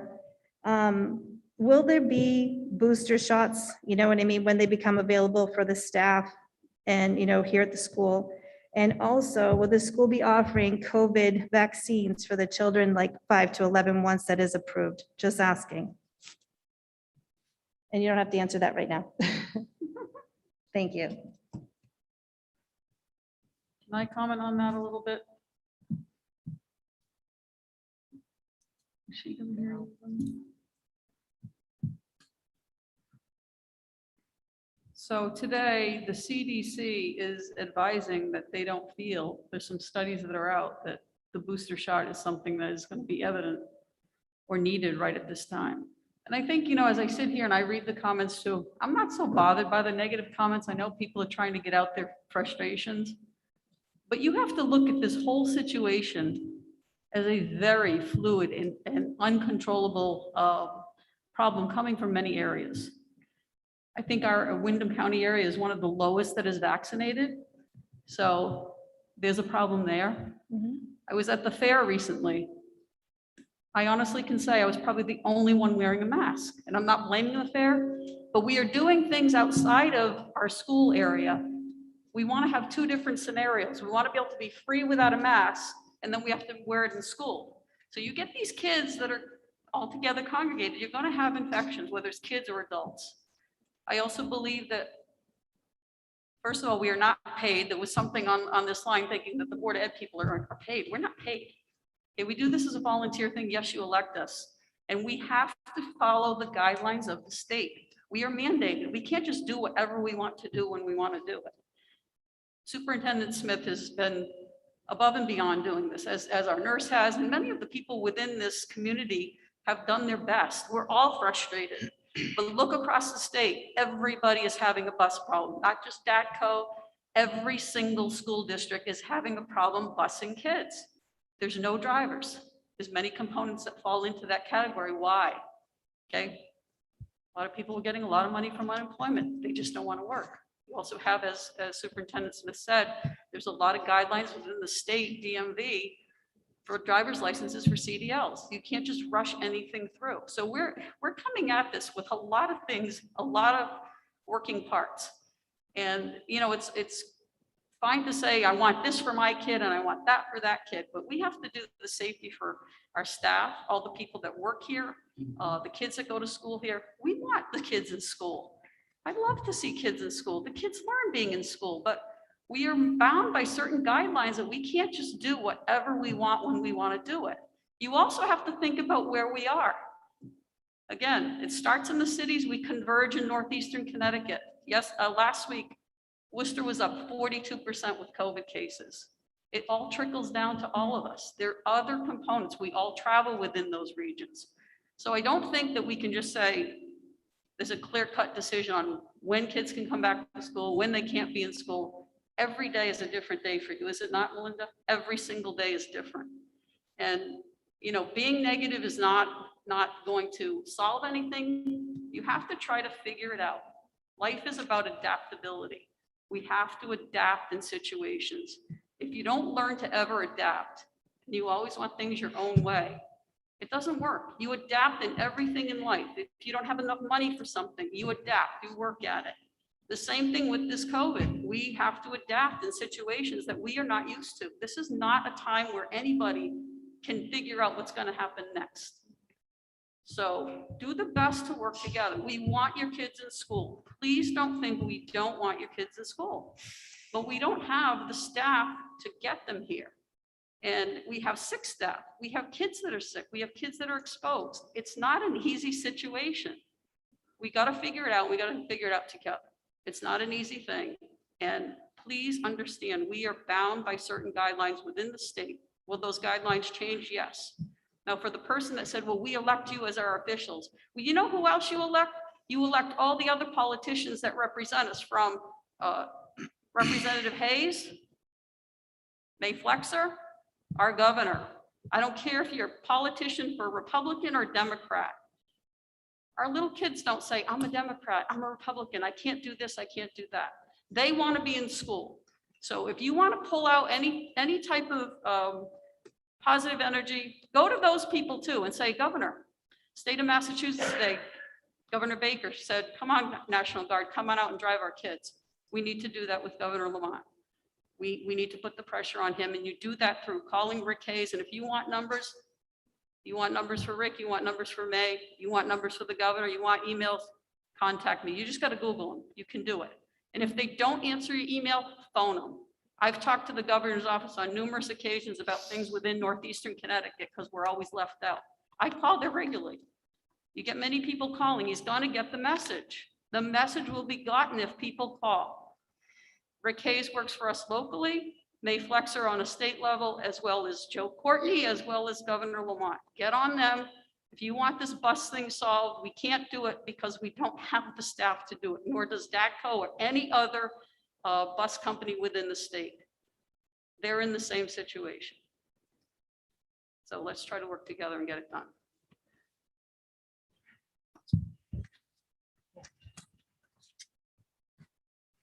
Shanna Keegan, 7 Island View Terrace. I just wanted to say that I think that the mandates for the busing and for the cafeteria workers is probably a part of the problem. For $15 to $18 an hour, I'd probably go somewhere else to find a job too, if I didn't want to be forced to do something with my body that I don't agree with.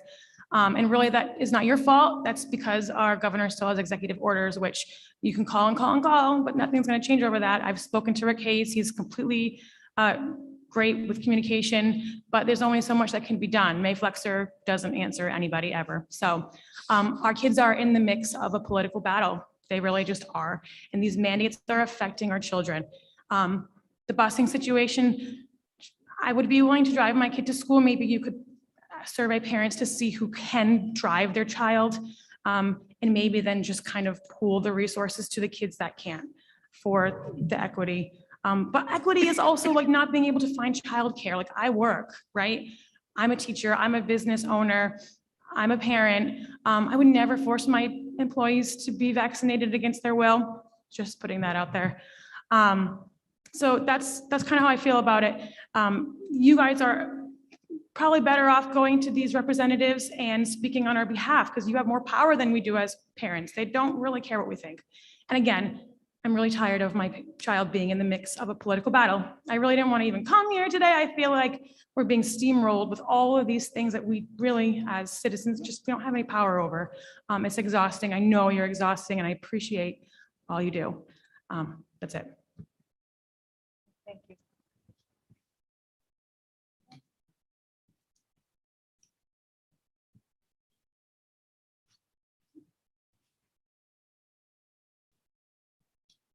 Any other comments? Yes. Ms. Witkowski. Suzanne. Clarence Drive. I just wanted to, Sean's suggestion about going to one start time, one end time. Back when my kids were entering elementary school, we had one start time, one end time. Then when the population of the school became so large that the buses were overcrowded, that's when they separated. That's the reason they separated.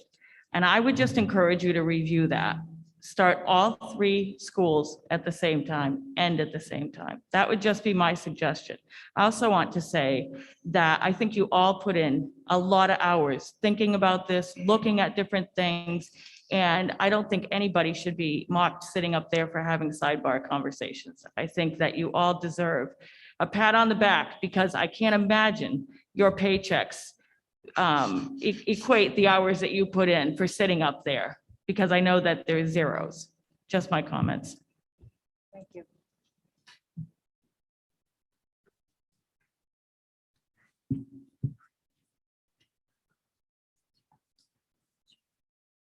Any comments from the board?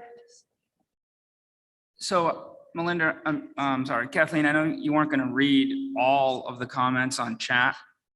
I can't see No. what it is. Danielle, I was going to ask you, can we have a transcript of those comments?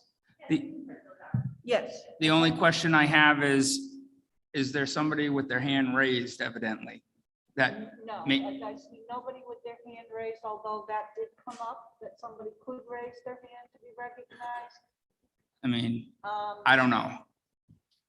There is someone, they said there is someone with their hand up. Who wants to speak? Allison Plant. Allison Plant. Okay, then I will recognize Allison Plant. Hello, thank you very much. I'm Allison Plant, 46 Klondike Street.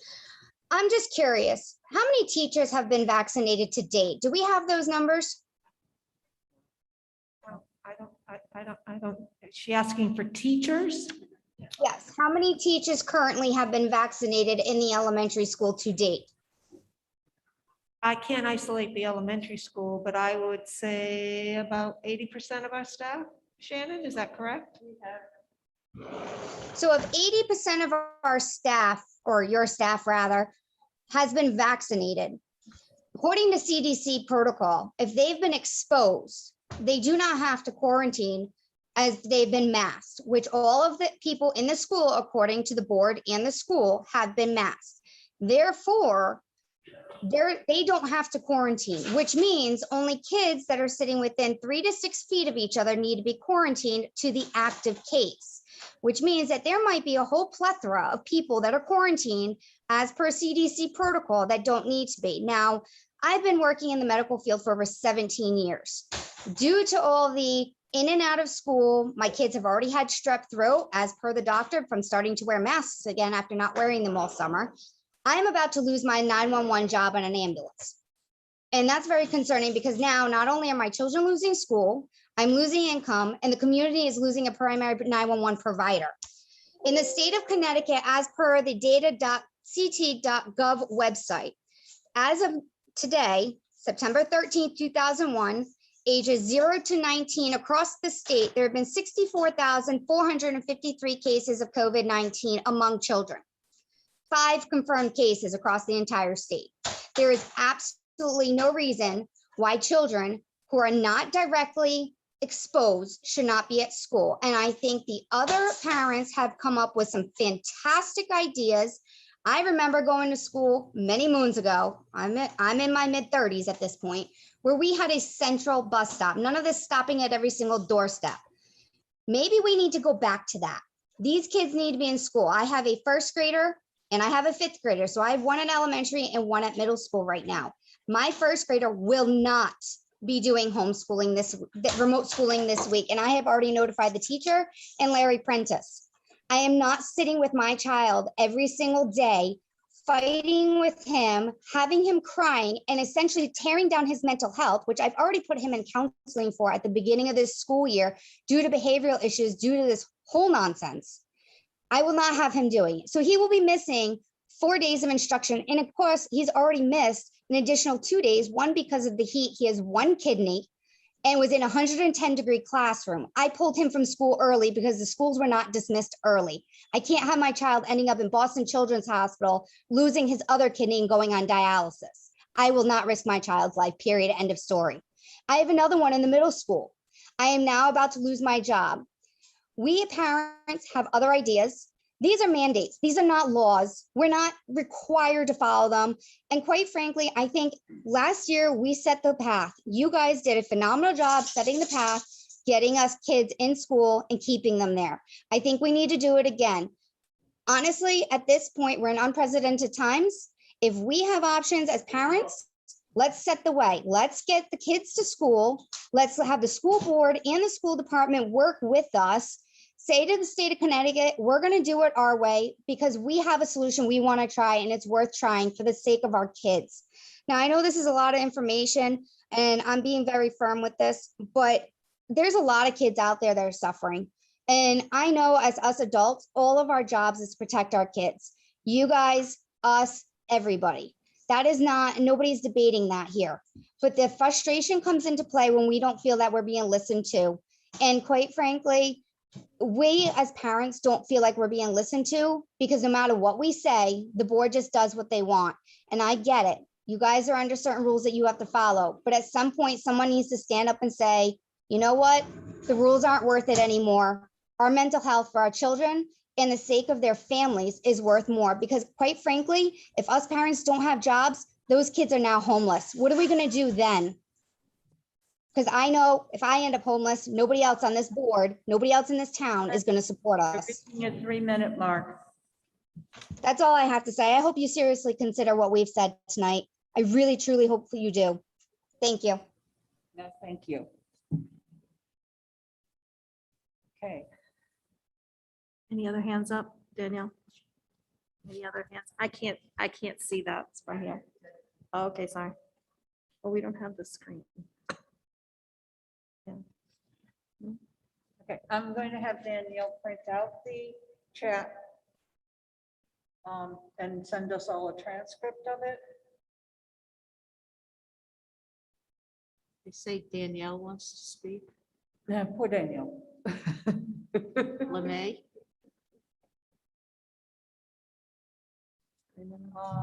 Danielle wants to see Danielle LeMay, okay? I will recognize Danielle LeMay. Keep it to 3 minutes, please. Danielle LeMay, 135 Stowicki Road. I just wanted to say that with what Allison said, we have been sitting here listening and we understand the point of the board and the position that you're in and the position that Melinda Smith is in, and she's done a wonderful job and no one is discrediting that.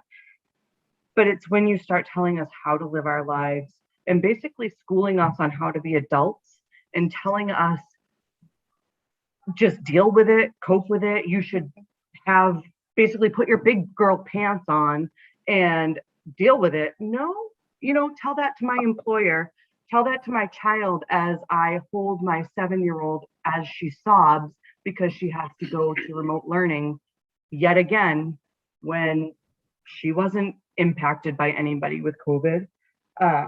We want you to fight for us. That's what we want. We want you to have empathy for us. We want you to not be defensive when you hear these things from the parents, because we are telling you from our hearts what we feel for our children. These are our children. These are our babies.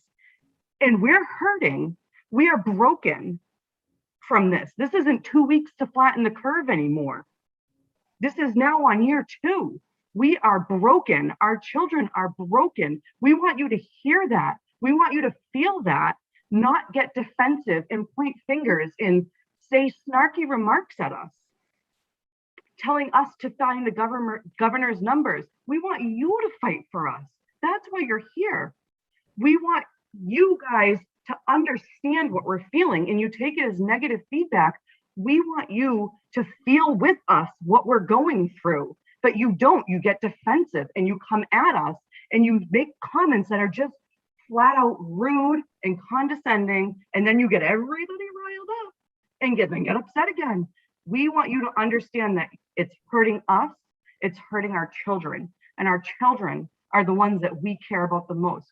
We lose our jobs. Our kids, they're going to be behind for years. I mean, what do you think is going to happen for the children who need reading support, for the children who are on IEPs? Like, this isn't okay. COVID's not going away. It's not. We need to find a way to cope and to deal with it and to move forward, to live our lives and to come up with a plan for everybody involved. This isn't personal against you guys. We understand your position, but you need to understand ours as well. Thank you. Thank you.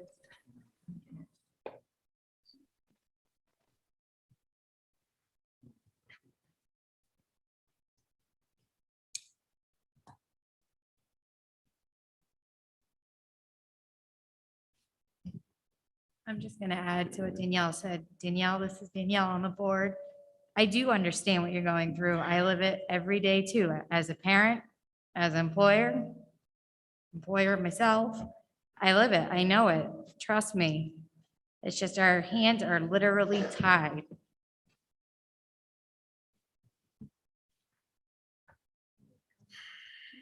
How often you are on the phone with the state, so they understand that you're on this regularly with the state yourself.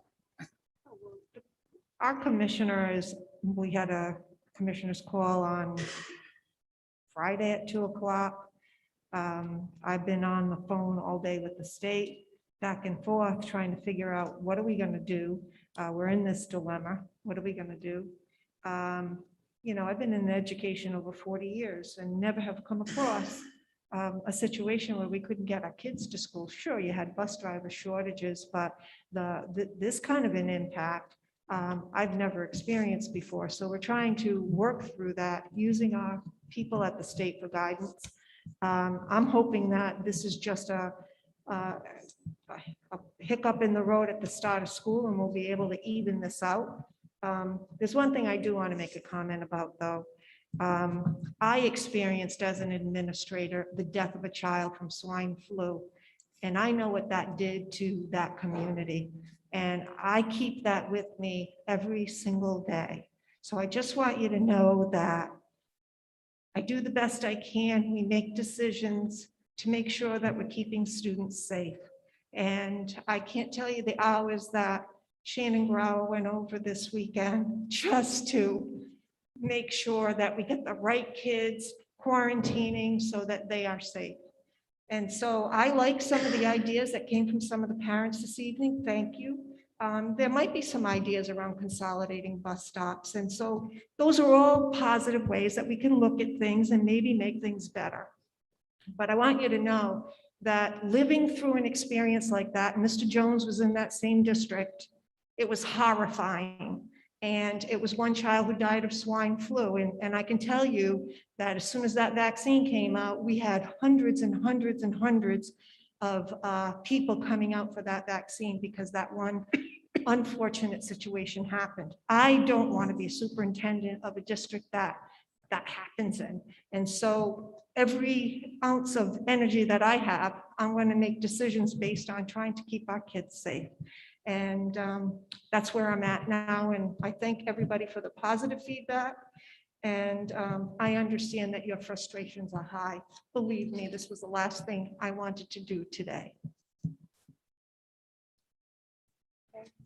With that, I'll call for a motion to adjourn. Kathleen, I just want to make one Okay, comment, sure, please. sure. This venue with the echoes and the masks, and it's very hard to hear. And so, yeah, I was talking to Sean and asking, but after 22 years of serving this town and serving this school, I'm certainly not going to apologize for asking Sean what was said here. So if you have an issue with that, you're going to have to deal with it. That's all I have to say. It is difficult to hear. This room is especially difficult to hear in. The masks don't make it any easier, but I thank you for wearing them. It sets an example. We are under mandate to wear masks, and mandate, unlike some people's comments, a mandate has the effect of law. We've asked our lawyers. That is the response we got. A mandate, an executive order, a mandate from the governor does have the effect of law. So, having cleared that up, I will ask for a motion to adjourn. I'll make that motion. Linda. I second. Donna. All in favor? Aye. Aye. Thank you, everybody.